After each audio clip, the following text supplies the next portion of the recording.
जे हिन में नथा पढ़न तो ठाही छाजे ला जवाब दियो। जे भी ठाई आंखे कोन तो चवा असा ठाई अवा ठाई जे भी ठाई ठाई अचन नमाज ला हाँ नथा पढ़ो तो जवाब दियो छाजे ला ठाई ठाई छाजे ला।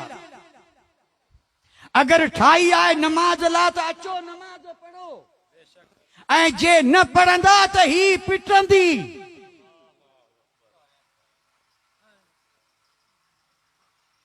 थोड़ो यानी गौर हकीकत में ईअं न त अवा ईअं मत समझो मस्जिद समझे कोन थी ॾिसे भी पई समझे भी पई ईअं न हुजनि त अल्लामा इकबाल चो मस्जिद मरसिया खां उन चई रोअन पयूं रोअन ऐं हकीकत आहे मस्जिद रोए पई हेड़ी आलीशान रंग रोगन सुभान अल्लाह ॾिसी ईमान ताज़ो थी वञे पर जॾहिं अंदर वञो त वेचारी ॾुसका पई भरे रोए पई के उन खां पुछो ऐं अल्लाह जा घर रोअण जो मतिलब कहिड़ो चई रोआ एतिरे लाइ थी 4-5 जीअरा रहिया ॿिया सभु मरी विया।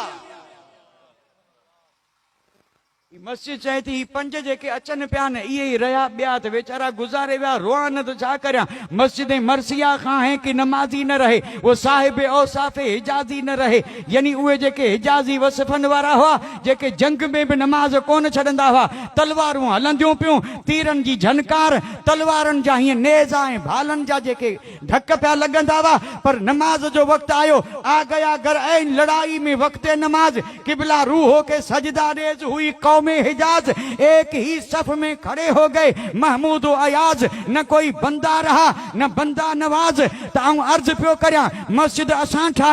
ठाही नमाज जे ला तो नमाज भी असां के पढ़नी पवंदी जे कदी पढ़नी न हुई तो पो ठाही छाजे ला हाने ठाहे मरवार एड़ी नमाज पढ़ जो सुबह शाम मस्जिद खिलंदी रहे जित मस्जिदूं खिलंदियूं उते इंशाअल्लाह घर भी ईअं ई नूर से भरियल ऐं घरन वारा भी खिलंदा रहंदा। जिंदगी खिलंदे गुजारनी है तो मस्जिद के मरवार सजदन से मस्जिद के आबाद कर। बेशक बेशक सुभान अल्लाह।